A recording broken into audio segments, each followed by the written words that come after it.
Good morning. This is Martha with Zen Mama Love, and I'm here to talk a little bit today about the theme of Change Your Mind, Change Your Life, which is one of the groups that I have to offer on Facebook. And specifically today, I wanted to talk about something that as parents, are hearing a lot about at this time because of the end of the school year coming up, and that is reading. So we think about reading and we think about our kids, and we think about that's something that we would like them to do more of and be involved with, and ideally us as parents are also involved with them and reading. But if you think about it, it's kind of a huge tool for growth and change for everyone involved, and we're going to talk about that a little bit today. So if you think about wanting to make some changes in your life, change your mind, change your life, think about what your life is, where your beliefs come from, how about 95% of your brain is conditioned basically by family, by media, by politics, by news, by religion, by our teachers. This is where we get our beliefs. This is where we learn our stuff, and our beliefs become our perception, and all those things together become our reality. So let's talk about the science behind that for just a second. Let's talk about your brain. So you have clusters of neurons that form whenever you learn something new, right? They get strengthened and cluster more together and create a stronger bond as you become more and more skilled in acquiring a new skill or learning something. So think about when you were little and you were learning how to ride a bike, how at first it was very, very difficult to do because you had no neurons that supported this knowledge of riding a bike. It was all brand new.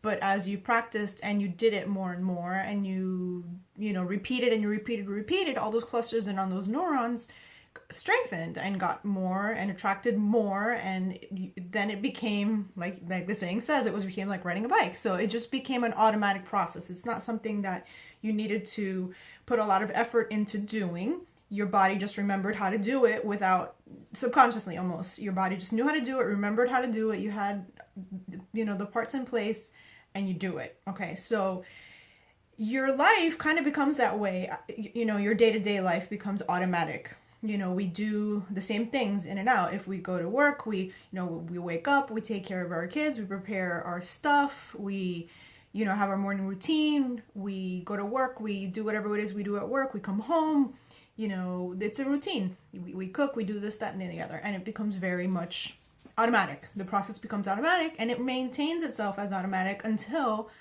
we introduce something that's going to change it. And that's the only way that we're going to make a change in our lives, is to create those neurons that are going to make a change physically in our brains and in our bodies and in our systems. So there's a term called neuroplasticity, meaning that you can rewire your brain.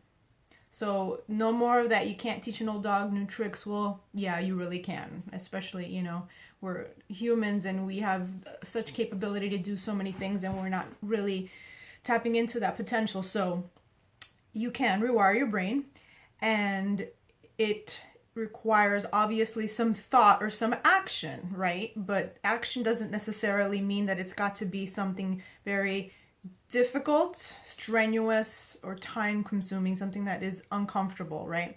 So it could be, if you want to force it, you can force your way into making change and into action, and effort your way, as some say, into making these changes. But really, a lot of these changes that we're looking for ourselves come about a lot easier if we take a less efforted approach to it, with things like, I always mention meditation, with mindfulness and all these things. And that's for another video, another day. We'll talk about meditation and how some people seem to be afraid of it, or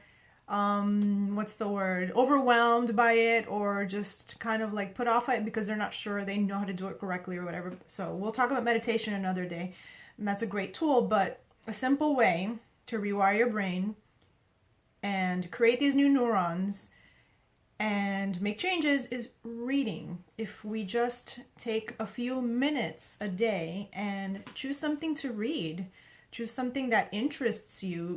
It could be, something for personal growth. It could be just a novel that's, interesting or fun, or maybe it's set in a beautiful setting that attracts you, and it makes you feel like you're called to read about that. I know it happens to me all the time. I love to read books that are set in like India or Africa or Ireland, stuff like that. So what reading does, and this is not only for us, this is also for our children, especially our older children that have already mastered the art of reading, is it takes us out of our world, our realm, and it takes us to a different place.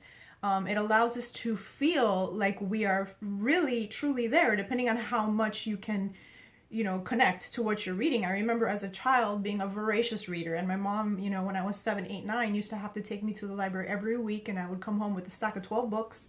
And I just loved reading because it transported me, like literally. I would sit there for hours and it would transport me to a different place. Not that my real reality at that moment, my home life was horrible. It was, it was good. It was all good. But I loved the escape of reading.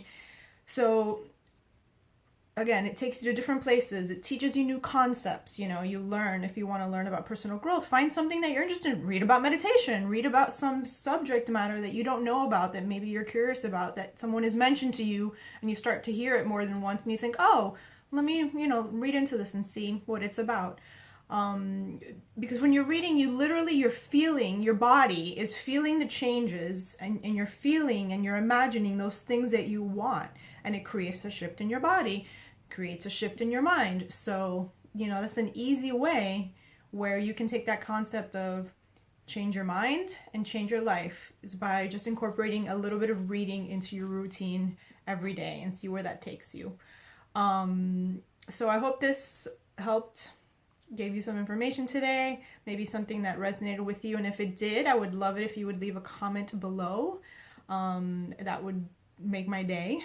So thank you for listening, and we will talk again soon. Bye.